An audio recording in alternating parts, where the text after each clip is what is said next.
요새 그 텔레비에 보면 이렇게 홍어 이렇게 삭힌 것도 많이 홈쇼핑으로 보내주잖아요. 딱 해갖고 삼합 딱 해갖고 와인 하나 딱 준비하고 이브닝 드레스도 좀 쫙 입고 이런 이벤트가 있어야지 60년을 같이 살지. 무슨 재미로 60년을 살아요. 이건 뭐 김치찌개 한번 해줬단 말이야. 부인이 저녁에 김치찌개 해줬는데 다음날 아침에 출근할 때 보니까 그거 졸여갖고 이제 또 내놨단 말이야. 저녁에 퇴근할 갖고 왔는데 그걸 볶아갖고 또 내놨어. 정말 기가 막히죠. 내가 전국에 다니면서 강의를 이렇게 했는데 내 아버지 입 빠진 건 모르고 참 창피하더라고요. 그래서 마침 내가 이제 치과 의사 하나를 세례를 줬어요. 그래서 불렀어요. 내가 너 세례를 줬는데 내가 네 세례를 주면 내가 네 영적인 아버지다. 근데 우리 육적인 아버지가 이가 하나도 없다. 1세기에 이 노인의 시대가 이제 도래를 했습니다. 불란서는 120년 만에 고령화 사회로 진입을 합니다. 근데 우리나라는 26년 만에 진입을 해버려요. 무슨 얘기냐? 지금 50, 60, 70대 되신 분들 이제 안 죽고 그대로 가는 거예요. 네. 그냥 불란서는 120년 동안 고령화 사회가 되면서 조금 죽었다가 보충되고 죽었다 보충되면서 조금씩 늘어났는데 우리는 그대로 이제 안 죽으면서 그대로 다 같이 가는 거예요. 이게 큰일이죠. 그럼 왜 안 죽느냐? 칫솔하고 페니실린 때문에 안 죽는다고 그래요. 칫솔. 이 칫솔이 나오기 전에는 이들이 다 상하니까 먹지 못하니까 빨리 죽잖아요. 근데 지금은 칫솔이 있어갖고 보통 60, 65살까지 가고 그 다음에 또 이제 해 느니까. 그러니까 안 죽는 거예요. 영양 잘 공급되겠다. 페니실린이 있어갖고 뭐 병 들면 금방 고치겠다. 안 죽는 거예요. 얼마나 안 죽느냐? 지금부터 제가 하는 얘기를 잘 들으시기 바랍니다. 제가 경기도 광주 능평 성당에 본당 신부로 있을 때 87살 먹은 루시아 할머니가 있었어요. 근데 이 할머니가 6.25 때 남으로 넘어왔어요. 근데 6.25 때 남편이 세상을 떠났어요. 그리고 아들 둘을 서울대 고대 상경대학을 졸업을 시켰어요. 혼자서 이렇게 아들들을 둘 다 은행장을 하고 있고 얼마나 할머니가 출세를 했어요. 그런데 이 할머니하고 아들 출세한 건 전혀 상관없어요. 이 할머니가 77부터 방에 들어누웠어요. 그러니까 10년 동안 방에 들어놓으면 무슨 생각밖에 안 들어요. 외롭고 정말로 아침부터 밤중까지 가만히 들어놓여 있는데 무슨 삶의 낙이 있겠어요. 살 만큼 살았는데. 그러면 내가 이제 할머니 손을 꼭 붙잡고 뭐라고 그러냐면 할머니 걱정하지 마세요. 내가 성당 가서 어떻게 좀 해볼 테니까 걱정하지 마세요. 제가 그렇게 이제 할머니하고 공동체를 한 6개월 동안 했는데 6개월 만에 아들이 밤에 전화가 왔어요. 신부님 우리 어머니 돌아가실 것 같다는 거예요. 왜 그러냐 그러니까 화장실에서 넘어져갖고 갈빗대 2대가 부러진 거예요. 근데 이 할머니가 87인데 몸이 말랐어요. 갈빗대 2대 부러지면은 그 나이에 똑 부러졌다 그러는데 거의 즉사예요. 80 넘어갖고 뼈 부러지면 뼈가 안 붙어서 죽는 경우가 되게 많거든요. 그래서 내가 이제 병자 가방을 들고 쫓아갔어요. 할머니한테. 그랬더니 할머니가 막 숨을 몰아 쉬더라고요. 그래도 제가 보좌 신부를 16,000명, 13,000명 이런 데 보좌 신부도 하고 본당 신부도 한 4,000명, 5,000명 해갖고 또 병자 성사를 많이 해갖고 딱 보면 알아요. 3개월 갈 거다. 한 달 갈 거다. 그래서 내가 아들한테 그래요. 한 3개월 갈 것 같으니까 3개월 정도 준비하라. 그럼 3개월에 어김없이 딱 가는 거예요. 근데 그 할머니를 딱 보는데 그날을 못 넘기겠더라고요. 그래서 이제 할머니 손을 붙잡고 할머니 나하고 오늘 못 넘길 것 같으니까 나하고 총 고해성사 하자. 할머니 하느님이 열심히 믿었고 좀 아들들 훌륭하게 잘 키웠고 매일 그렇게 묵주기도 했으니까 내 생각에는 할머니 직천당이다. 오늘 돌아가시면 바로 오늘 하늘나라 올라가시는데 가면은 요셉 성인도 보고 베드로 성인도 보고 싶은 남편도 보고 성모님도 보고 예수님도 보고 내 안부도 전해줘라. 바로 가니까. 네. 할머니는 내 손을 꼭 붙잡고 뭐라 그러냐, 신부님 그동안 너무 고마웠다는 거예요. 올 때마다 사탕도 갖고 오고 선물도 갖고 오고 내 얘기도 들어주고 그래도 외롭지 않게 신부님 왔을 땐 행복했다는 거예요. 그래서 이제 내가 할머니 손을 잡고, 할머니 장례미사 내가 잘해줄 테니까 강론도 잘하고 걱정하지 말아라. 하여튼 직천당 가서 이제 안부도 전해주고 내가 강론 잘해줄 테니까 걱정하지 말고 잘 가셔라. 할머니는 그동안 너무너무 고마웠다. 그러면서 이제 서로 손을 꼭 잡고 죽기로 이제 합의를 이제 봤어요. 이제.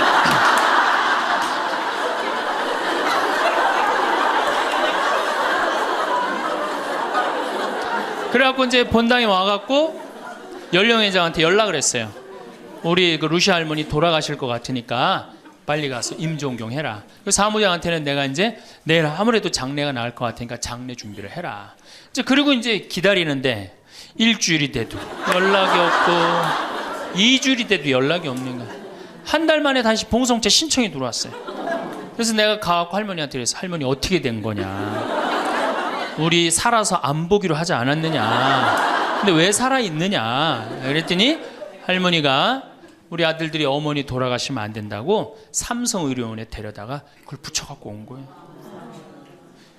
그래서 그때 이제 할머니가 이제 방에 누워갖고 그전에는 화장실이라도 다녔는데 이제는 이게 부러졌으니까 2년 동안 화장 못 가고 오줌똥을 며느리가 받아냈어요. 그 며느리도 참 착한 며느리죠. 90살이 됐어요.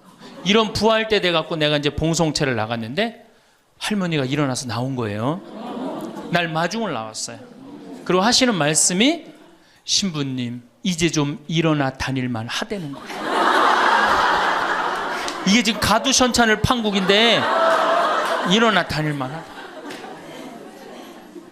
92살이 됐는데 이 할머니가 내가 성당을 줬는데 성당 어떻게 줬는지 구경하고 싶다고 이게 이불을 뒤집어 쓰고 성탄 전야미사에 나왔어요.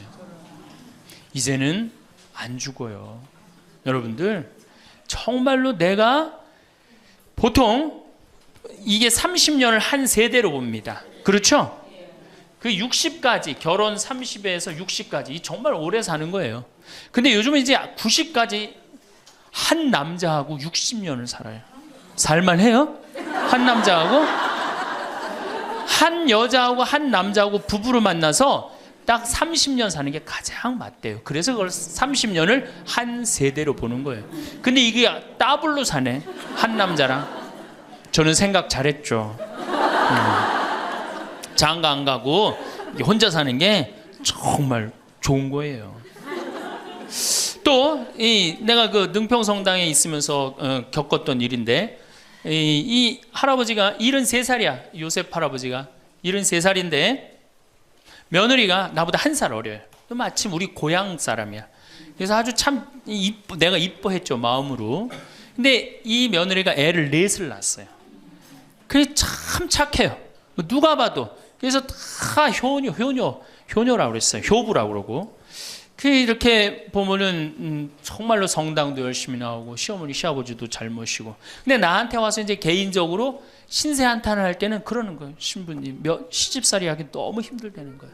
우리 시어머니 시아버지는 아침 점심 저녁으로 따뜻한 밥만 원한다는 거예요. 8명을 아침 점심 저녁 밥 세끼를 한다고 생각해 보세요. 힘들겠어요? 안 힘들겠어요? 여러분들 힘들겠죠? 네. 그래서 내가 이제 그 마음으로 이제 새기고 할머니 할아버지들을 모시고 온천을 간 적이 있어요. 다 온천을 간 이제 끝나고 난 다음에 이제 우리 할아버지가 이제 73살 먹은 요셉 할아버지가 막걸리를 근사하게 드시더라고. 그래서 내가 할아버지한테 그랬어요. 한 잔 따라 드리면서, 할아버지 왜 밥 세끼를 집에서 먹느냐? 한 끼 노인정 가서 먹어라. 아니, 노인정 가서 친구들하고 고스톱도 치고 바둑도 두고 그러면 치매도 안 걸리고, 그렇게 전심 한 끼 나가서 먹으면은 며느리도 아침 다 상 치고 난 다음에 학부형도 만나고 친구들도 만나고. 아니 며느리가 무슨 징역 사는 것도 아니고 아침 전심 저녁 세 끼를 다 차려줘야 되니 얼마나 힘드냐. 그랬더니 이 할아버지 저한테 화를 내는 거예요. 신부님 난 노인정 가기 싫다는 거예요. 아니 왜 노인이 노인정 가기 싫으냐. 그랬더니 이 할아버지가 저한테 명언을 했어요. 무슨 명언을 했냐면 형들이 심부름을 시켜서 가기 싫다는 거예요.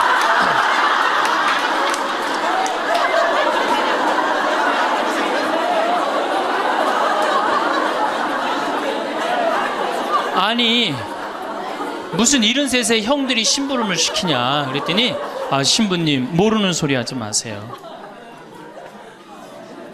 자기가 딱 나타나면은 술 받아와라, 라면 끓여라 그런다는 거예요.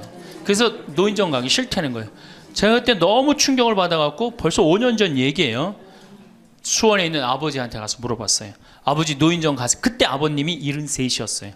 아버님 노인정 가세요 안 가세요? 그랬더니 안 간다고 화를 내시더라고요. 아니 왜 노인정, 집에는 우리 어머니 아버지만 살고 자식들은 한 1km 반경에 떨어져서 살거든요. 왜 안 가시냐고 그랬더니 우리 아버님 하시는 말씀이 형들이 청소시켜서 가기 싫다.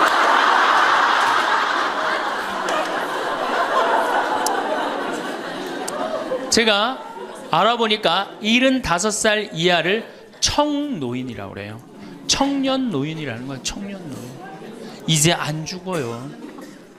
제가 여기 3년 전에 수원 고등동 성당에 95살 먹은 할머니가 오셔갖고 래프팅 하고 가셨어요. 배 타는 거 있죠? 그래서 내가 그때 그랬어. 할머니 참 죽기 전에 이렇게 래프팅도 하고 하니까 너무 좋다고 그랬더니 그 할머니가 나도 원이 없다고 이렇게 이 나이에 래프팅 배 타고 강에 래프팅을 했다고. 작년에 97인데 또 와서 또 하고 갔어요. 그러니까 여러분들 100살 산다는 거 지금 막연한 얘기가 아니에요. 여러분들 100살 산다는 게 확실하게 여러분들은 앞으로 남은 인생이 50년 남아있어요. 이렇게 오래 살 줄 모르고 지금부터 이제 중요한 얘기예요. 지금부터 잘 들어요. 지금부터 이렇게 오래 살 줄 모르고 있는 돈 없는 돈 자식한테 다 물려줬어. 얼마를 물려주느냐 이게 이제 큰일이에요. 자식 대학 하나 졸업시키는데 2억 5천 들어갑니다. 둘 졸업시키면 5억이에요. 부부가 은퇴해서 죽을 때까지 우리가 지금 필요한 현금이 5억이에요. 자식 둘 대학만 안 보내면 뭐예요? 딱 노후대책연금 딱 확보하는 거예요. 그런데 우리가 지금 자식들 정말로 보낼 애들을 대학에 보내느냐. 지금 여러분들 20대 실업자가 100만 명이 넘어요. 걔네들 다 대학 나온 애들이에요. 독일은요, 얘가 똑똑하고 안 똑똑하고 중학교 때 갈라버려요. 그래서 대학 나오는 사람 별로 없어요. 그리고 중학교 때 머리 나쁜 놈은 어떻게 해? 기술 배워갖고 기술을 배워갖고 월급 별 차이 없어요. 근데 우리는 돌머리든 돌머리가 아니든 다 대학을 가잖아요.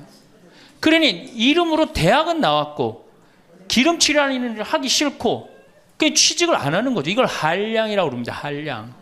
그러니까 공장에는 일할 사람이 없고 실업자는 흘러넘치고 그래서 공장에 일할 사람을 채우기 위해서 캄보디아, 베트남에서 사람들이 오고 이게 우리나라가 망조로 가는 길 아닙니까? 여러분들 대학 공부할 애들이 사실은 몇 명이나 돼요. 그러니까 내가 깡통이야. 깡통인지 안 깡통인지 여기 지금 젊은 엄마들 꽤 왔는데 딱 보면 알아요 몰라요? 알죠? 내가 정말로 1등을 하는 애인지 꼴등을 하는 애인지 금방 드러나잖아요. 여러분들이 포기를 못해서 그렇지. 이 깡통한테 있는 돈 없는 돈 다 쏟아붓어. 그래갖고 이 깡통이 천재가 되면 모르는데 겨우 원사만 넣으면 되는 대학을 나왔단 말이야. 그래갖고 취직을 못해. 그래갖고 놀고 있어. 근데 중요한 건 내 주머니가 이 깡통한테 쏟아 넣느냐고 내 주머니가 뭐가 됐어? 깡통이 됐어. 이 집 뭐 하는 집안이에요? 깡통 차는 집안 되는 거예요. 생각 잘 하셔야 됩니다. 태양은 두 번 아름다워요. 뜰 때 아름답고 질 때 아름다워요. 근데 태양은 제가 뜨는 태양을 아주 구름 한 점 없는 뜨는 태양을 뜰 때는 후딱 떠버려요. 이상하게. 근데 질 때 보면은 참 하얘 험 없이 져요. 우리 인생하고 똑같아요. 우리도 태어날 때 귀한 대접을 받고 죽을 때 귀한 대접을 받아야 돼. 근데 태어날 때는 후딱 뜨는데 이게 죽을 땐 60부터 죽지도 않으면서 하염없이 진단 말이에요. 그러니 여러분들 이렇게 돈도 안 모아놓고 죽지도 않고 이 문제 심각하지 않아요? 나이를 먹으면 세 가지가 이제 고통이 옵니다. 첫 번째, 몸이 아파요. 그렇죠? 60년, 70년 썼으면은 눈도 안 보이고 귀도 안 들리고 허리도 아프고 그렇죠? 네, 아픈 데 많아요. 그러니까 자꾸 짜증을 부립니다. 짜증을 자꾸 부리고 신경질을 자꾸 부려요. 그러니까 할머니들이 나이를 먹으면 먹을수록 도사가 돼야 되는데 나이를 먹으면 먹을수록 점점 애가 돼가는 거예요. 그러니까 손자 손녀들이 맨날 할머니 보고 우리 할머니 맨날 신경질 부린다고. 생각해보세요. 머리 하얗지, 얼굴 쭈글쭈글해지, 이빨은 빠져갖고 여기도 쭈글쭈글해지. 웃어도 전찬을 판국에 거기서 막 신경질 부리고 짜증 부리면 어느 자식이 그걸 보면서 행복해하고 오랫동안 좋은 마음으로 모실 수 있어요. 그래서 저는 90살 넘은 장례미사, 90살 먹은 할머니 장례미사를 본당 신부가 해줬는데 며느리가 70이다. 그러면은 본당 신부는 장례미사 하자마자 바로 교황청에 연락해갖고 이 70 먹은 며느리, 90살까지 모시고 산 이 며느리 바로 교황청에 연락해서 시성식 해줘야 돼. 이 며느리. 본당 신부 꼭 할 일이에요. 기적심사 필요 없어요. 그냥 90살까지 모시고 산 것만 해도 뭐예요? 기적이에요. 기적. 안 버리고. 제가 어저께 식사하면서 잠깐 그런 얘기 들었는데 필리핀에 자식이 집 팔고 들어오면은 모시겠다고 그러는데 버린 자식이 있었다며요. 그리고 또 뭐 캐나다에 며칠 전에 또 어디에서 나왔다고 그러더라고. 자식이 그렇게. 여러분들 그게요 남 얘기 아니에요. 여기 노인대학 많이 온다고 그러죠. 제가 노인대학은 1박 2일을 합니다. 그럼 제가 이런 강의를 끝나면 절 찾아오는 할머니들이 참 많아요. 신부님 내 얘기입니다. 그러면서 쫙 얘기하면 어떤 자식까지 있느냐면 생활 그 보조금 나오는 것까지 뺏어가는 자식들이 있어요. 여러분들 얘기야 무슨 아이고 여러분들 지금 자식 걱정할 때가 아니에요. 자, 몸이 아프면은 이제 이가 이제 문제가 생겨요. 그렇죠? 치과에를 갑니다. 치과에를 갔더니 의사 선생님이 하시는 말씀이 할머니 틀니로 하려면 300만 원, 걸으려면 500만 원, 임플란트로 하려면 3천만 원입니다. 이 돈 있어요, 없어요? 없습니다. 그러니까 추석 전에 아들한테 전화를 합니다. 한 달 전에 얘야 내가 요새 이가 아파갖고 소화도 안 되고 골도 아프고 잠도 안 온다. 그럼 아들놈이 딱 알아들어야 돼요. 우리 어머니 이가 없어서 나한테 이해해달라나 보다. 이렇게 알아들어야 되는데 지금 40대, 50대, 30대 된 자식들 중에 자기 어머니, 늙은 노모, 노부, 어금니 몇 개 빠진 거 아는 사람 얼마나 있어요? 없어요. 열어보지 않는 한 얼마나 알아요? 여러분들 지금 우리 엄마, 아버지 어금니 정확하게 몇 개 빠진 거 아는 분들 몇 분이나 계세요? 없어요. 얼마 전에 한 분이 손 들고 나는 안다고 그러더라고. 어떻게 하냐고 그러니까 몽창 빠져갖고 하나도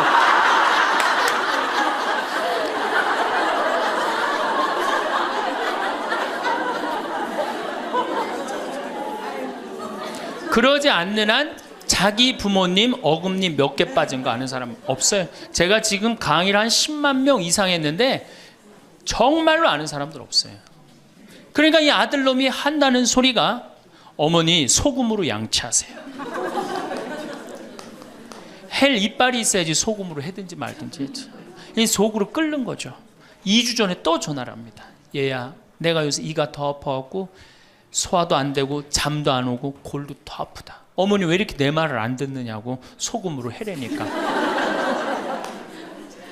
그리고 이제 아들이 추석날 와갖고 용돈을 주고 갔는데 딱 10만 원을 주고 갔다. 그러면은 이때부터 미치는 거예요. 이때부터 속이 끓기 시작하는 거예요. 젊었을 때는 자식 키우는 재미로 보는 재미로 그렇게 했는데 지금은 이제 내 몸 하나도 이제 건사하기 힘들고 죽지도 않으니까 막 속이 막 미치는 거예요. 어디 가서 얘기하고 싶은데 창피해요, 안 창피해요? 창피합니다. 그러니까 이제 누굴 찾아오냐면 이제 본당 신부를 찾아옵니다. 저를 이제 찾아오는 거죠. 신부님, 내 말 좀 한번 들어보세요. 할머니들이 이제 내 말을 들어보라고 그러면은 이제 몸 아픈 거, 아들이 이해 안 해준 거 이런 것만 하면 내가 다 알아듣는데 우리 할머니들은 내 말 좀 들어보라고 그러면은 꼭 어디서부터 시작하냐면 대동아 전쟁부터 이제 시작해요.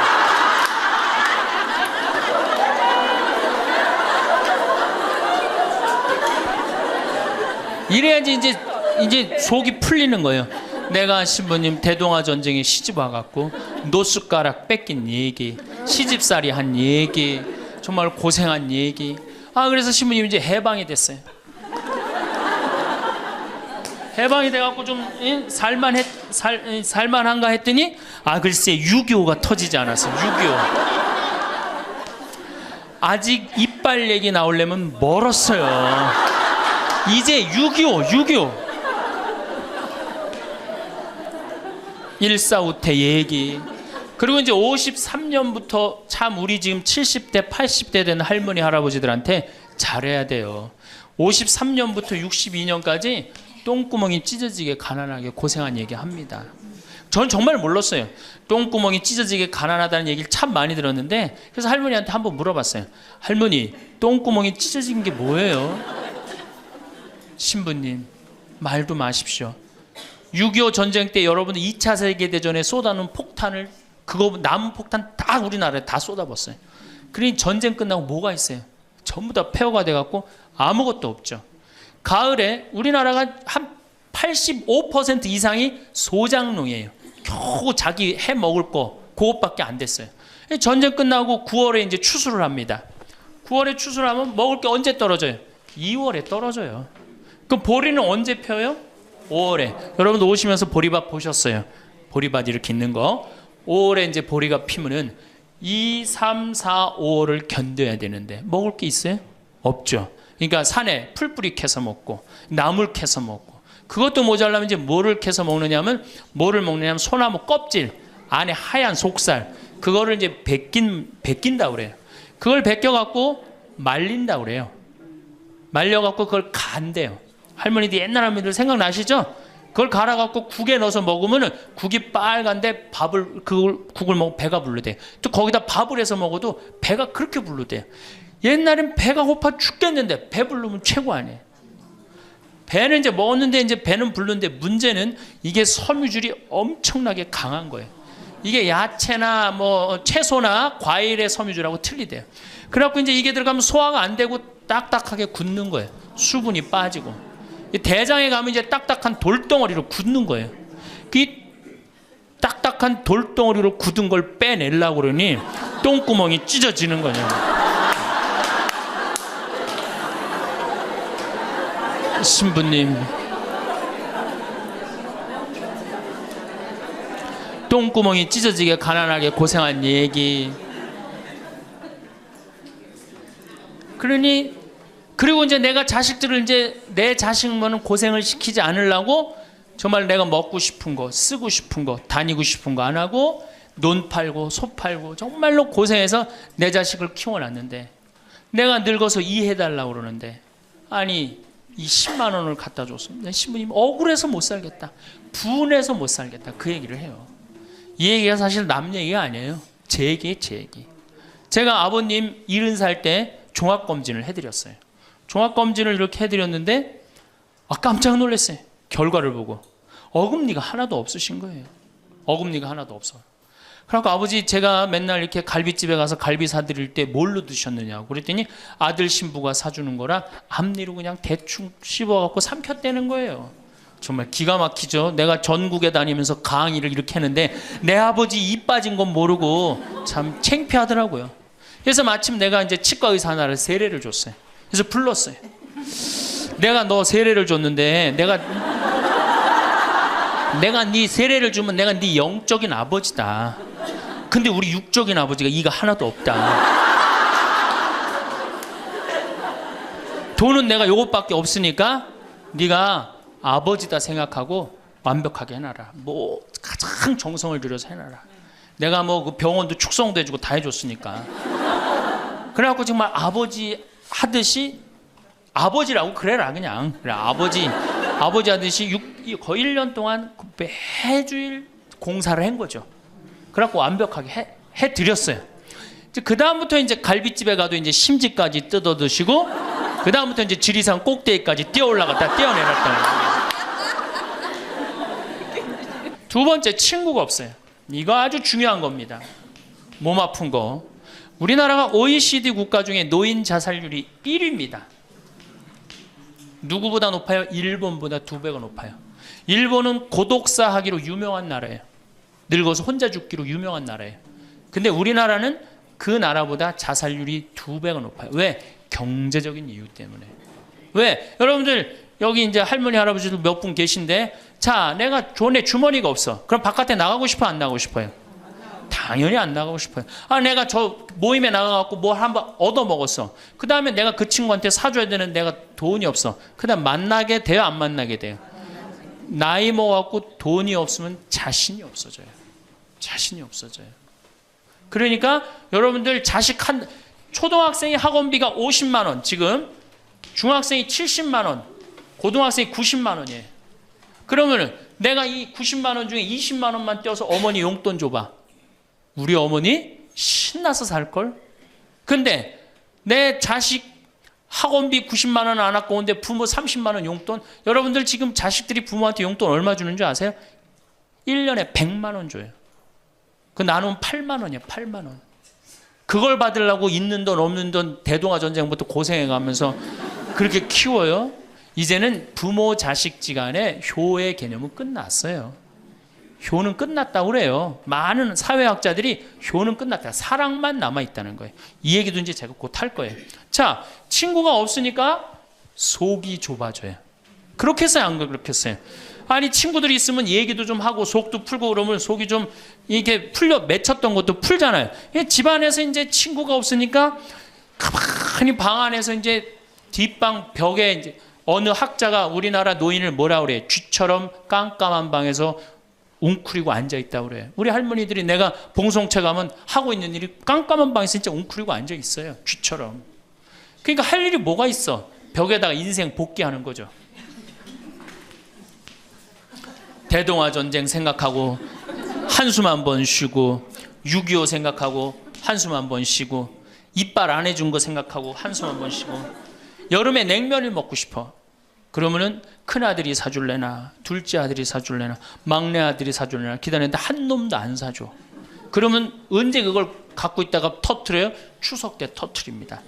내가 옆집 할망구는 그 자식들이 와서 갈비도 사주고 냉면도 사줬다는데 나는 자식이 6, 7인데 나한테 냉면 사주는 자식 하나도 없다고. 냉면이 얼마나 해요? 5,000원, 10,000원이면 하죠? 그럼 자기 돈으로 사 먹으면 되는데 우리 할머니 할아버지들은 자기가 자기를 위해서 돈 쓰는 걸 할 줄 알아요, 몰라요? 몰라요. 정말 이거 큰 문제예요. 냉면 먹고 싶으면은 자기 가서 사 먹으면 될 거 아니야. 그런데 그걸 기다리고 앉아 있어. 그러니까 한을 쌓는 거지. 5,000원을 가지고 큰 아들이 사줄래나 둘째 아들은 사 먹으면 되는 걸. 그럼 행복한데. 그래갖고 이제 냉면 못 얻어 먹은 거 아들이 이제 퇴근해 갖고 들어옵니다. 아들이 퇴근해 갖고 들어오면요, 참 문제는 뭐냐면은 아들이 들어오면은 어떻게 하면 돼? 내가 여러분들 나이 먹어갖고 싸움을 안 걸면요 자식들이 말을 안 해줍니다. 그러니까 아들하고 싸움을 거는 거예요. 너 이빨 10년 전에 안 해줘갖고 나 이거 쪼글쪼글 해갖고 이제 아무것도 못한다 그러더라. 아들이 듣다 어머니 그만하세요. 한 번만 하면 100번째예요. 그럼 이게 안 먹히나 보다 그래서 방에 들어왔고 또 이제 벽에다 복귀한 것 중에 그래 냉면 못 얻어먹은 거 들고 쫓아나가. 옆집 할망구 냉면도 얻어먹었다는 난 냉면도 못 얻어먹었다. 그럼 아들이 한마디 합니다. 어머니 그러려면 나가 죽어라. 몸 아프죠? 친구 없죠? 뭐만 남으냐면 자존심만 남습니다. 근데 그 자존심에 나가 죽어라? 그럼 미치는 거예요. 어디 가서 자식이 나가 죽으라고 그러는데 얘기할 때가 있어요, 없어요? 여러분들 나가 죽으라고 그러는 거 아들이 50%, 며느리가 16%, 딸이 14%, 그 다음에 늙은 부부가 서로 나가 죽으라고 20%. 나가 죽으라는 말 듣는 비율이 그렇대요. 그냥 어디 가서 얘기하긴 창피하고 또 이제 본당 신불 또 찾아옵니다. 이제. 그래서 저한테 얘기를 해요. 신부님 내 말 좀 들어보라고. 이제 할머니가 이제 또 내 말 좀 들어보라고 그러면 이제 또 대동아 전쟁부터 이제 시작을 합니다.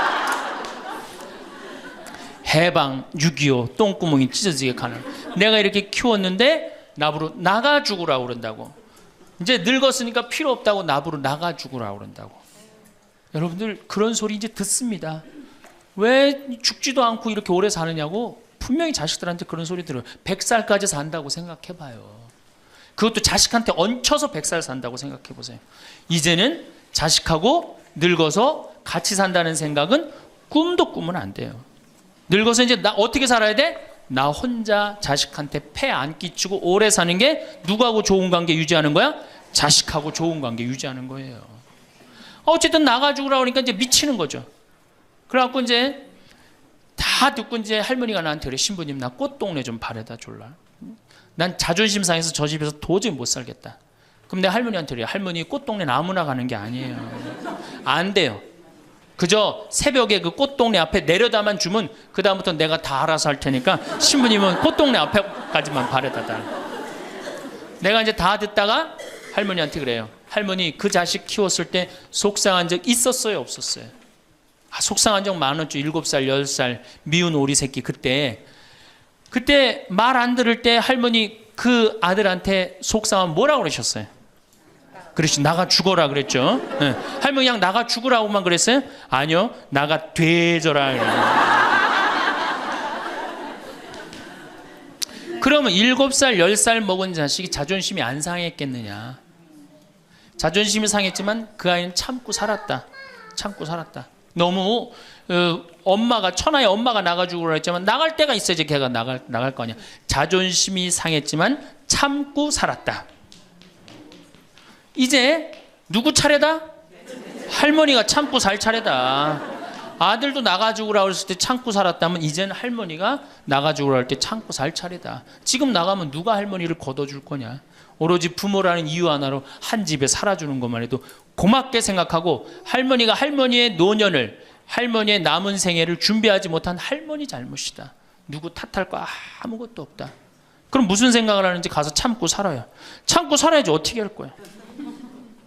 이제 안 죽으면서 진짜 문제가 발생합니다. 여기 뒤에 계신 분들 잘 들으세요. 우리나라는 안사람, 바깥사람 제도가 있어요. 그렇죠? 그래갖고 안사람은 안에서 애 놓다 죽었어요. 그렇죠? 애 키우다. 우리나라 지금도 변함없습니다. 안사람은 안에서 애 키우냐고 정신이 없어. 남편 신경 안 씁니다. 바깥사람 바깥에서 돈 벌다 죽었어요.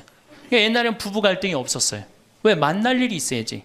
안사람 안에서 애 놓다 죽고 바깥사람 바깥에 돈 벌다 죽었으니까 만나야지 갈등이 생길 거 아니야. 서양은 20대 만나갖고 안 맞으면 30대 바꾸고, 30대 만나갖고 안 맞으면 40대 바꾸고, 40대 만나갖고 안 맞으면 50대 바꾼 부부가 애인같이 살아요. 근데 우리는 한 번도 맞춰본 적이 없어. 위해 준 적도 없고. 제가 재작년에 그 스톡홀름을 여행을 갔었는데 비행기 시간이 오래 좀 하루를 거의 기다렸어야 돼요. 그래서 이제 저녁 비행기를 타려고 저녁 한 5시쯤에 라운지에서 이제 음식을 시켜서 먹고 있는데 내 앞에 60쯤 된 초로의 할아버지하고 초로의 할머니가 서로 끌어안고 뽀뽀를 하는데요. 이 남자가 이 이마 눈에다 뽀뽀 한번 하고 I love you 하니 하고, 입에다 뽀뽀하고 I love you 하니 하고, 목에다 뽀뽀, 1시간 이렇게 쪽쪽 빨아요. 걔네들은 그렇게 살고 그렇게 살아야만이 살아요. 근데 우리는 안사람은 안에서 애 키우다 죽고 바깥 사람은 바깥에서 돈 벌다 죽으니까 서로 사랑을 할 시간이 없어. 근데 상관없었어. 왜? 평균 연령 38세 46세 때는 아무 문제 없었어요. 그렇죠? 죽으면 끝이니까.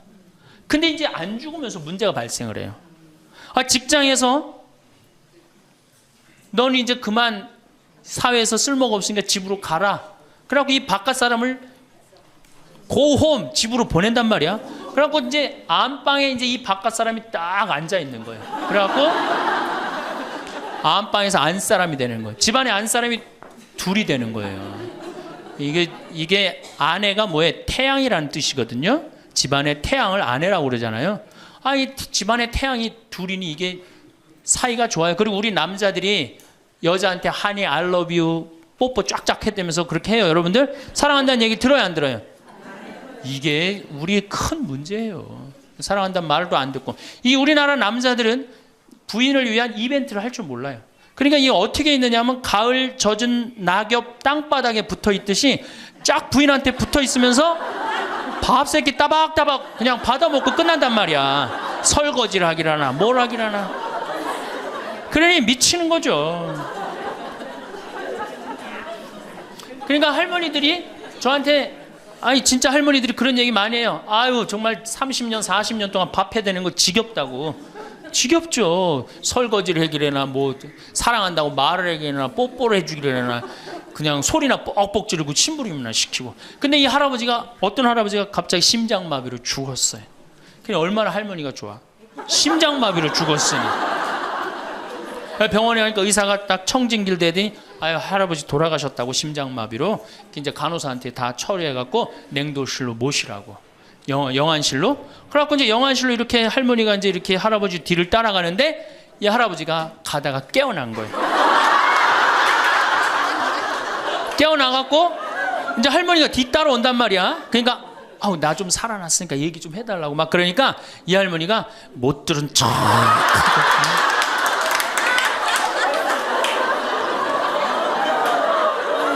할아버지가 조금 있으면 완전히 이제 냉동고로 들어가게 생겼단 말이야. 말은 안 나오고 더 애절하게 나 좀 살아났으니까 얘기 좀 해달라고. 그러니까 이 할머니 하시는 말씀이 할아버지 다리를 치면서 이 양반아 의사가 죽었대는데 왜 이렇게 말이 많으냐고.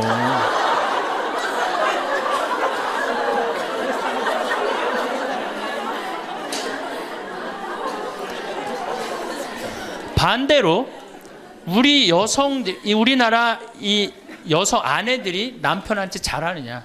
여러분들 남편한테 잘하세요? 여러분들 남편이 바깥에 나가면 왕 대접받는 남편이 얼마나 있을 것 같아요? 없습니다. 그럼 층층샷 나가면 섬기는 사람이에요. 굽신거려야 되는 사람이고. 근데 아침에 출근할 때 정말로 내 남편이 전쟁하러 나가는데 정말로 왕 대접하고 내보내는 부인이 얼마나 돼요? 이러지 않으면 다행이지. 머리 막 부시시 해갖고 막 사자 머리를 해갖고 머리 끝에는 밥풀 하나 딱 이렇게 붙여놓고 여보 다녀와. 퇴근을 했는데 아직도 그 부시시한 머리를 가지고 테레비를 보고 앉아있다. 어느 남자가 집에 들어오고 싶겠어요. 여기 평창에 대유라는 룸사롱이 오픈했어 작년에.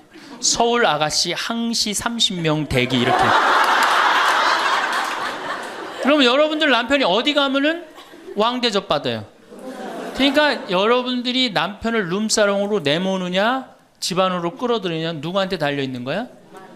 여러분들한테 달려있어요. 그런데 그래서 일주일에 한 번 남편을 위해서 요리를 하라는 거예요. 부인이. 정말로 지혜로운 부인은 요리를 한 번씩 하라는 거예요. 그래서 낙지볶음도 하고 요새 그 텔레비에 보면 이렇게 홍어 이렇게 삭힌 것도 많이 홈쇼핑으로 보내주잖아요.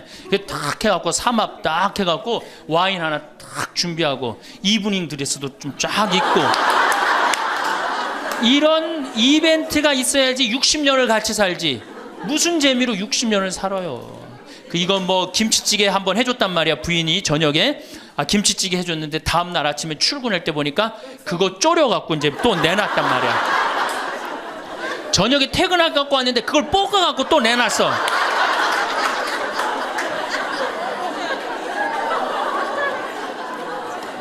여러분들 자식한테 쏟는 거 반만 남편한테 해보세요.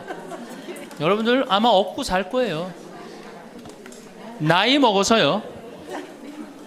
유일한 친구가 누굽니까? 남편이고 아내밖에 없어요. 제가 평택에서 본당 신부를 할 때 할머니 한 분이 남편이 평생 바람 피고 노름하고 술 먹고 나가서 딴살림했어요. 근데 이 할아버지가 늙어갖고 중풍이 걸린 거예요. 중풍이 걸려갖고 반신불수가 되고 집에 들어온 거예요. 그러니 할머니가 믿겠어요, 안 믿겠어요?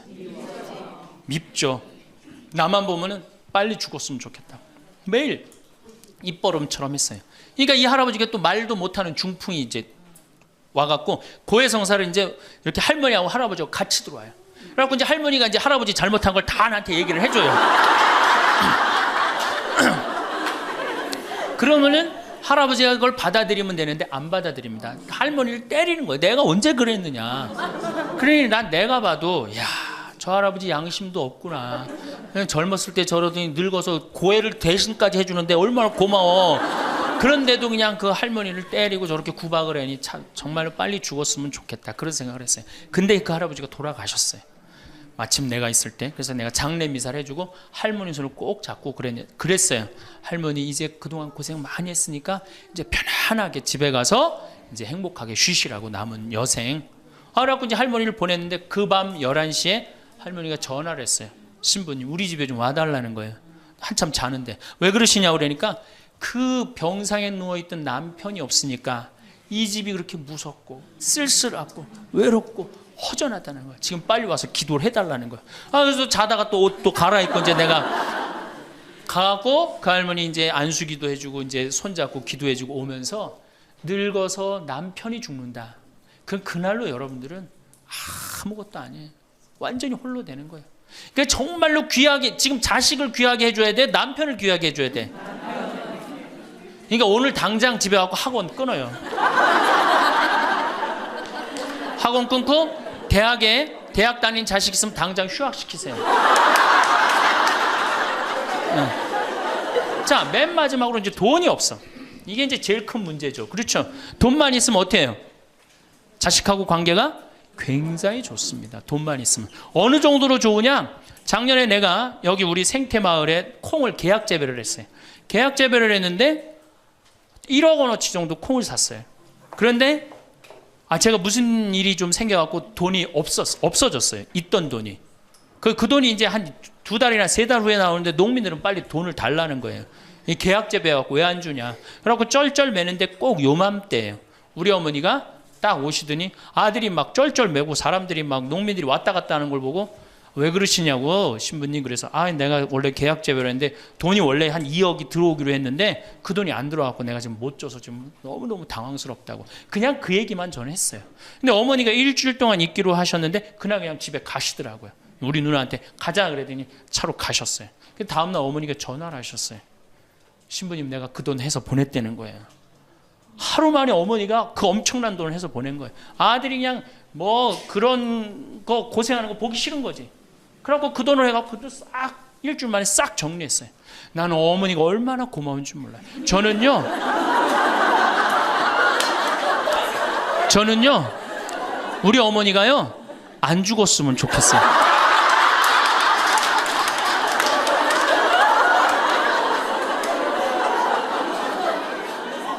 얼마나 좋아요. 은행이 이렇게 꿔주겠어요? 은행이 꿔줘요? 그러니까 나이를 먹어갖고 자식한테 줄 수 있는 게 있어야 돼요. 근데 한꺼번에 다 주면 안 돼. 조금씩.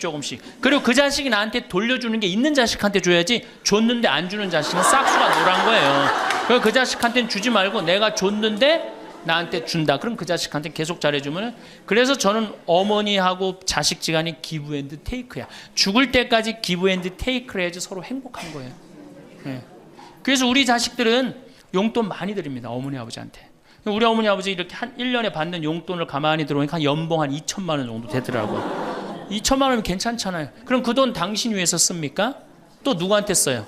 자식들한테 다. 그러니까 서로 좋은 거예요. 기브 앤드 테이크. 이제 굉장히 지혜로워야 돼요. 노년을 행복하게 맞아요. 근데 돈이 없어. 그러면 이때부터는 천덕꾸러기 되는 거예요. 내가 이 프랑스 파리 쌍젤리제 거리를 가보니까 루이비통 꾸찌 있는 거리예요. 그렇죠? 쌍젤리제 거리 가보니까 거기서 저녁에 와인을 마시는 사람들은 할머니 할아버지밖에 없어요. 젊은 사람 꿈도 못 꿉니다. 우리나라 명동에 누구만 득실거려요? 젊은 애들이 득실거리죠? 이거 문제예요. 걔네들이 뭘 했어요? 돈을 벌었어요. 사회를 위해서 일을 했어요. 6.25를 겪었어요. 우리나라 경제 발전을 이뤘어요. 아무것도 한 거 없는 애들이 무의미하게 돈을 쓰는 거예요. 그러니까 사회가 불안정한 거예요. 이태리 로마의 라보나 광장이라고 있어요. 라보나 광장에 가보면요, 거기도 저녁에 할머니 할아버지 팔짱 다 7, 8분이 팔짱 끼고 숄 딱 거치고 와요. 그리고 와인 마셔. 젊은 애들은 꿈도 못 꿔요. 제가 오스트리아 비엔나에 비올라 공부하는 아이, 너 내가 맛있는 거 사줄게. 제일 좋은 데 가자. 그랬더니 시청 근처가 제일 식당이 좋대. 17명이 밥을 먹는데 15명이 할머니 할아버지예요. 젊은 애들 어디 있냐 그랬더니 내가 밥 먹고 보여드리겠습니다. 그랬더니 밥 먹고 시청 뒤에 공원에 가니까 젊은 애들이 우유하고 빵하고 그렇게 밥을 때우더라고요. 전심을 다 그렇게 때워요. 젊은 애들 왜 여기 젊은 애들이 식당에서 밥 꿈도 못 꿉니다. 스포츠카 할머니 할아버지들이 타고 다니지 젊은 애들 못 타고 다닙니다. 근데 우리나라는 명동에 가면 할머니 할아버지 없는데 어디 가면 할머니 할아버지 볼 수 있어요? 그렇죠. 탑골공원에 가면 거기서 배식 받아서 밥 먹고 있는 거. 이게 세상이 거꾸로 돌아가는 거예요. 나무는 뿌리가 튼튼해야지 나무도 튼튼합니다. 그렇죠? 나무가 튼튼해야지 열매도 튼튼한 거예요. 우리 사회도 할머니 할아버지들이 행복해야지 누가 행복할 수 있어? 내가 행복할 수 있어. 내가 행복해야지 누가 튼실해? 열매가 튼실한 열매가 나오는 거예요. 근데 지금 우리나라 사회는 뿌리가 썩어가고 있어요. 뿌리도 썩어가고 나무도 썩어가고 당연히 뭐도 썩어가요? 열매도 썩어가는 거예요. 지금 썩어가고 있어요. 자, 우리나라가 178개 국가 중에 행복지수가 102등이에요. 102등. 왜 102등이겠어요? 태어나면서부터 글자 공부하기 시작해. 유치원 특목 유치원 다녀. 영어 배워. 중국어 배워. 일본어 배워. 초등학교 가서 이 학원 저 학원 시달려. 공부 못하면 완전히 나쁜 놈이야. 이 세상에서 정말 부모한테 불효자야. 중고등학교 그래서 자괴감 느껴. 대학교 가서 또 취직해야 돼. 그냥 죽어라고 입사 시험 보는데 실업자가 100만 명 20대가 넘어. 대학을 졸업해도 취직도 못해. 그리고 어떻게 해서 결혼을 했는데 부모 돈 얼마를 뺏어요. 우리나라가 결혼 자금이 1억 7천만 원 들어가요. 미국 2,700만 원이에요. 그러니까 누구 돈 다 되는 거예요? 부모가 있는 돈 없는 돈 다 해주는 거. 미국은 안 해줍니다. 일본도 안 해줍니다. 일본의 부모가 어떤 부모가 훌륭한 부모예요? 결혼식 때 10만엔 부조하는 부모 훌륭해요. 100만 원 부조하는 부모가 훌륭한. 그 더 이상 안 해줘요. 근데 우리는 있는 거 없는 거 다 해줘. 그렇죠? 있는 거 없는 거 다 해줘. 근데 자식이 죽으면 딱 좋은데 죽지도 않고 그걸 받은 은혜를 알아 몰라요. 받은 놈들은 끝까지 모릅니다. 이 열매 벌써 썩었어요. 그러니까 결혼해서도 자식 키우느냐고 고생, 집 얻느냐고 고생, 늙어서도 제대로 노년을 행복하게 즐기지 못해. 여행도 못 다니고 뒷방이 웅크리고 있어. 애들 때도 괴롭고 결혼해서도 괴롭고 늙어서도 괴로워. 그러니까 행복지수가 몇 등이야? 102등이에요. 이게 다 누가 만들어내는 거예요? 여성이 깨어나야 되는 거예요. 여성이 깨어나야지 우리 사회가, 저는 이 세상에서 대한민국처럼 살기 좋은 나라 없다고 생각해요. 누가 뭐라 해도 대한민국이 세계에서 제일 살기 좋아요. 음식점에 가면 물 공짜로 주는 나라 어디밖에 없어요? 대한민국밖에 없어요. 다 사 먹어야 돼요. 이 환경 하나만 해도 기가 막힌 거예요. 더 기가 막힌 거 뭔지 아세요? 아니 밥 먹었는데 커피도 공짜로 줘. 이게 정말 좋은 나라예요. 근데 왜 우리가 다 불행하다고 느끼느냐? 이 질서가 무너졌기 때문이에요. 여러분들은 노년에 행복한 노년을 가져야 돼. 오늘도 황창현 신부님의 행복 특강 잘 들으셨나요?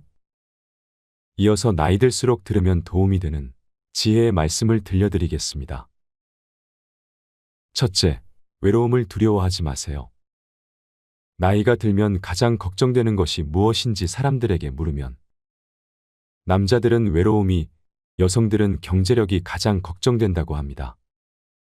먹고 사는 걱정과 외로움에 대한 걱정은 어쩌면 당연한 것이겠지요. 그러나 남녀를 떠나서 대부분의 사람들은 혼자가 되는 것을 두려워합니다. 그래서 그 두려움에서 벗어나기 위해 가까워지지 말아야 할 사람과 가까워지기도 하고 주변 사람들에게 의존하고 집착하기도 합니다. 그러다 보면 잠깐의 외로운 감정을 피할 수는 있겠지만 오히려 더 괴로운 인간관계를 만들어내기도 합니다. 이것은 자신과 타인에게 모두 고통을 주는 것입니다. 외로움은 피하려 할수록 더 고독해지고 타인에게 휘둘리게 되며 자신을 더 나약하게 만듭니다. 나에게 찾아오는 두려움과 외로움을 스스로 극복하지 못하고 타인에게 의존해서 해결하려고 하기 때문일 것입니다. 인간관계를 좋게 유지하는 것이 인생에서 가장 힘들다고 말하는 분들이 많습니다. 사실 이것은 남녀노소를 불문하고 전 연령층에서 힘들어하는 문제입니다. 그러나 이것의 근본적인 문제는 나의 외로움일지도 모릅니다. 저는 인간의 불행은 고독할 줄 모르는 데서 비롯된다고 생각합니다. 외로움을 견디지 못하고 관계에 휘둘리는 사람은 평생 다른 사람의 기준에 끌려다닐 뿐입니다. 이렇게 외로움을 피하려고만 하는 사람은 마음속에 괴로움이 많아집니다. 그래서 작은 일에도 큰 상처를 받고 사람에게 더욱 집착하게 됩니다. 그러나 외로움을 받아들일 줄 아는 사람은 인간관계에 초연해지고 모든 일에 강한 모습을 보입니다. 다른 사람과의 관계가 단절되는 것이 두렵고 그로 인해 고통을 느끼는 것을 외로움이라고 정의한다면 고독은 그 외로움을 선택하는 것입니다. 외로움이란 혼자 있는 고통을 표현하는 말이고 고독은 혼자 있는 즐거움을 표현하는 말이라고 합니다. 외로움이 그 자체로 존재하는 것이라면 고독은 내가 선택할 때 존재하는 것입니다. 우리는 고독할 줄 모르기에 외로움에 몸부림치고 있는 것입니다. 외로움은 혼자 있는 것을 원치 않는 상태에서 겪는 괴로움이고 고독은 혼자 있는 것을 원하는 상태에서 겪는 기쁨이라고 할 수 있습니다. 혼자 있는 것을 즐기는 능력을 갖추면 건강한 인간관계는 물론 내 인생을 주도적으로 이끌 수 있는 힘을 갖게 됩니다. 혼자 있는 능력이란 스스로 세상과 단절되는 것을 의미하는 게 아니라 혼자만의 시간을 즐길 줄 알고 자신에 대해 깊이 생각할 줄 아는 것입니다. 세상에는 영원한 것은 없다는 것을 알고 인간관계에 집착하지 않고 여유롭게 내려놓을 줄 알아야 합니다. 그것만으로도 외로움에서 상당히 자유로워집니다. 빨리 인연이 닿는 사람이 있는가 하면 굳이 내가 노력하지 않아도 자연스럽게 오래가는 사람도 있습니다. 이것은 삶의 당연한 순리이고 이치입니다. 나이가 들면서 혼자 있는 것이 두려운 이유는 늙어서 자신이 외롭고 아플 때 도와줄 사람이 없을까봐 걱정되는 이유가 클 것입니다. 혼자 지낼 줄 모르면 다른 사람의 시간과 관심을 바라게 됩니다. 먼저 찾아와 주지 않는다, 알아서 챙겨주지 않는다는 불평불만이 늘어납니다. 그러면 주변 사람들을 비롯해 자식들과도 힘들어집니다. 여기에 고집이 대단하고 성질까지 나쁘면 관계의 골이 더욱 깊어져서 결국 나의 곁에는 아무도 남지 않게 됩니다. 다른 사람에게 의존하고 나를 보살펴 주기를 기대하는 것은 결국 자신만 괴로워지는 것입니다. 종교가 있다면 자신이 혼자가 아니라는 내면의 힘을 얻을 수 있고 반려동물과 함께하면 외로움을 달래줄 수도 있습니다. 꾸준한 취미생활과 봉사활동을 통해 다양한 사람들을 만나는 것도 좋습니다. 이렇게 혼자 살아가는 방법을 배우는 것은 삶의 질을 높이는 길입니다. 세상에 자신을 위해서 할 수 있는 일들은 정말 많습니다. 자기 스스로 두려움을 극복하고 적극적인 인생을 살아가시길 바랍니다. 둘째, 내 주변에 있는 사람을 소중히 대해야 합니다. 매일 함께 지내는 사람은 자꾸만 단점이 보이고 갈등도 자주 생기다 보니 싫을 때가 있습니다. 이럴 때 같이 사는 사람에게 무례하게 말하거나 싫은 마음을 드러내는 것은 현명하지 못한 것입니다. 가까이 있다는 것만으로 그 사람의 소중함을 잃어버리고 살아가기 쉽습니다. 가까운 사람일수록 더 소중하게 대해야 하고 그 사람의 가치를 잊고 살아가면 안 됩니다. 여러분 중에서 곁에 있는 사람에게 함부로 말을 하거나 홀대하고 무관심하며 시간을 보내고 있는 분도 계실 것입니다. 이것은 서로에게 큰 상처가 됩니다. 옛 속담에 중마고우도 말 한마디로 멀어진다는 말이 있습니다. 그만큼 말의 중요성이 크다는 뜻이지요. 내 주변 사람이 부족하거나 모난 부분이 있어도 살피고 챙기며 그 사람이 좋은 방향으로 나아갈 수 있도록 도와주어야 합니다. 특히 사랑하는 사람에게 하지 말아야 할 말을 하는 실수를 저지르지 말고 예의 바르고 다정다감하게 말해보세요. 다른 사람과 비교하거나 자기 생각만 강요하는 것도 좋지 않습니다. 넓은 마음을 가지고 상대방을 존중하는 지혜는 상대방이 당신을 존경하게 만드는 이유가 됩니다. 그래야 소중한 사람을 잃지 않게 됩니다. 우리는 곁에 있는 사람이 소중한 사람이었다는 사실을 너무 늦게 깨닫곤 합니다. 곁에 있을 때 잘해주지 못하고 그 사람이 떠나고 나서 후회하는 것은 부모님이 돌아가신 다음에 후회하는 행동과 많이 닮아 있습니다. 배우자를 비롯해서 곁에 있는 사람의 소중함을 늘 생각하고 후회가 남지 않도록 잘하는 것이 좋습니다. 누군가 내 곁에서 힘이 되어주는 소중한 사람들이 분명히 있을 것입니다. 나중에 여러분이 나이가 들어 혼자인 순간에 그들이 여러분 곁에 있어 줄 것입니다. 셋째, 열린 마음으로 배우고 도전하는 삶을 살아야 합니다. 우리는 익숙하지 않은 새로운 것들에 대해 우호적이며 개방적인 태도를 갖는 것이 좋습니다. 연구 결과에 따르면 우호적이고 개방적인 사람일수록 더 건강하고 행복하다고 합니다. 우호적이라는 것은 다른 사람들과 잘 지내려는 성향을 말합니다. 다른 사람을 배려하고 원만하게 지내려는 마음입니다. 개방적이라는 것은 새로운 것들에 열린 마음을 가지고 도전하는 것입니다. 개방성은 높은 상상력과 호기심이 있습니다. 원만한 관계 속에서 다양한 새로움을 경험하는 사람들이 더 행복하다는 것입니다. 새로운 취미를 찾거나 새로운 것에 도전하는 것은 인생에 활력을 주고 도움이 됩니다. 특히 호기심은 활력의 원천이며 내면의 힘을 기르는 기본적인 마음이라고 할 수 있습니다. 사람은 호기심을 잃는 순간 늙는다는 말이 있습니다. 혼자만의 시간을 잘 활용해서 자신의 부족한 점을 채워나가고 그동안 미뤄왔던 하고 싶었던 일을 하며 살아간다면 풍요롭고 행복한 삶을 누릴 수 있을 것입니다. 항상 배우는 자세를 유지하세요. 배우는 것을 멈추지 마세요. 무엇이 되었든 배움은 당신에게 큰 기쁨이 될 것입니다. 작은 목표를 달성하고 성취감을 맛보면서 삶의 에너지를 얻으세요. 새로운 것에 도전하는 것은 용기가 필요한 일이지만 자신의 한계를 넓혀가는 과정에서 커다란 성취감과 무엇과도 바꿀 수 없는 자신감을 얻을 수 있습니다. 넷째, 혼자가 될 줄 아는 사람이 좋은 인간관계를 만들 수 있습니다. 여러분이 삶을 살아가면서 가장 중요하다고 생각하는 것은 무엇인가요? 많은 사람이 인간관계가 행복한 삶의 원천이라고 생각합니다. 실제로 전 세계적으로 인간관계가 행복에 큰 영향을 미친다는 수많은 연구 결과가 나와 있습니다. 하지만 나이가 들어가면서 인간관계에 매달릴 필요는 없다고 생각합니다. 인간관계가 언제나 우리에게 긍정적인 효과를 주는 것은 아니기 때문입니다. 잘 맞지 않는 사람들과 억지로 관계를 이어나가려고 하면 오히려 불행을 초래할 수 있습니다. 인간관계 때문에 쓸데없는 에너지를 낭비하고 스트레스를 받게 되니 나의 행복을 위해서 나이가 들수록 혼자가 되는 것을 선택하는 용기가 필요합니다.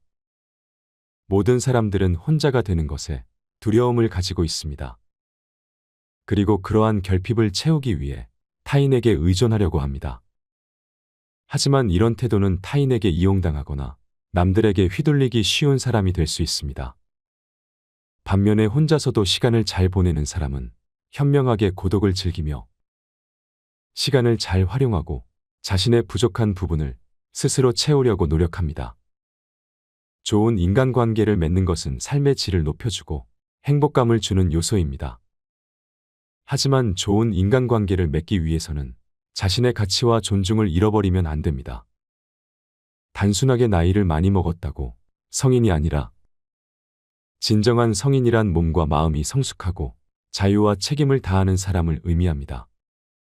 성인으로서 자신의 두려움을 극복하고 자신의 삶을 스스로 키워나가면 행복한 삶을 누릴 수 있을 것입니다. 다섯째, 혼자가 될 줄 알아야 다른 사람을 이해할 수 있습니다. 스스로를 받아들일 수 있을 때 비로소 다른 사람을 수용할 수 있다고 합니다.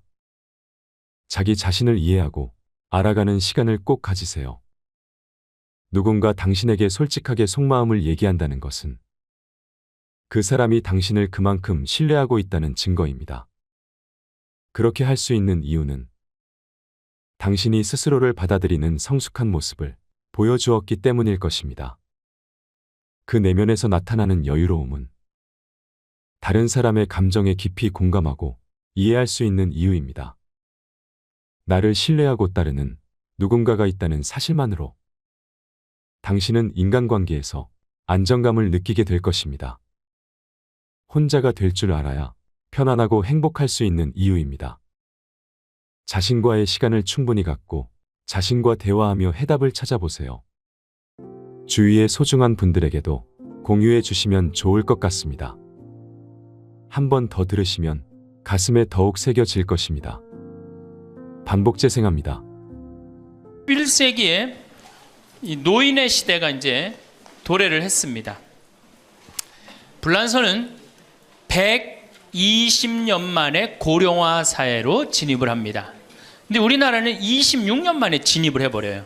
무슨 얘기냐? 지금 50, 60, 70대 되신 분들 이제 안 죽고 그대로 가는 거예요. 네. 그냥 불란서는 120년 동안 고령화 사회가 되면서 조금 죽었다가 보충되고 죽었다 보충되면서 조금씩 늘어났는데 우리는 그대로 이제 안 죽으면서 그대로 다 같이 가는 거예요. 이게 큰일이죠. 그럼 왜 안 죽느냐? 칫솔하고 페니실린 때문에 안 죽는다고 그래요. 칫솔. 이 칫솔이 나오기 전에는 이들이 다 상하니까 먹지 못하니까 빨리 죽잖아요. 근데 지금은 칫솔이 있어갖고 보통 60, 65살까지 가고 그 다음에 또 이제 해 느니까. 그러니까 안 죽는 거예요. 영양 잘 공급되겠다. 페니실린이 있어갖고 뭐 병 들면 금방 고치겠다. 안 죽는 거예요. 얼마나 안 죽느냐? 지금부터 제가 하는 얘기를 잘 들으시기 바랍니다. 제가 경기도 광주 능평 성당에 본당 신부로 있을 때 87살 먹은 루시아 할머니가 있었어요. 근데 이 할머니가 6.25 때 남으로 넘어왔어요. 근데 6.25 때 남편이 세상을 떠났어요. 그리고 아들 둘을 서울대 고대 상경대학을 졸업을 시켰어요. 혼자서 이렇게 아들들을 둘 다 은행장을 하고 있고 얼마나 할머니가 출세를 했어요. 그런데 이 할머니하고 아들 출세한 건 전혀 상관없어요. 이 할머니가 77부터 방에 들어누웠어요. 그러니까 10년 동안 방에 들어놓으면 무슨 생각밖에 안 들어요. 외롭고 정말로 아침부터 밤중까지 가만히 들어놓여 있는데 무슨 삶의 낙이 있겠어요. 살 만큼 살았는데. 그러면 내가 이제 할머니 손을 꼭 붙잡고 뭐라고 그러냐면 할머니 걱정하지 마세요. 내가 성당 가서 어떻게 좀 해볼 테니까 걱정하지 마세요. 제가 그렇게 이제 할머니하고 공동체를 한 6개월 동안 했는데 6개월 만에 아들이 밤에 전화가 왔어요. 신부님 우리 어머니 돌아가실 것 같다는 거예요. 왜 그러냐 그러니까 화장실에서 넘어져갖고 갈빗대 2대가 부러진 거예요. 근데 이 할머니가 87인데 몸이 말랐어요. 갈빗대 2대 부러지면은 그 나이에 똑 부러졌다 그러는데 거의 즉사예요. 80 넘어갖고 뼈 부러지면 뼈가 안 붙어서 죽는 경우가 되게 많거든요. 그래서 내가 이제 병자 가방을 들고 쫓아갔어요. 할머니한테. 그랬더니 할머니가 막 숨을 몰아 쉬더라고요. 그래도 제가 보좌 신부를 16,000명, 13,000명 이런 데 보좌 신부도 하고 본당 신부도 한 4,000명, 5,000명 해갖고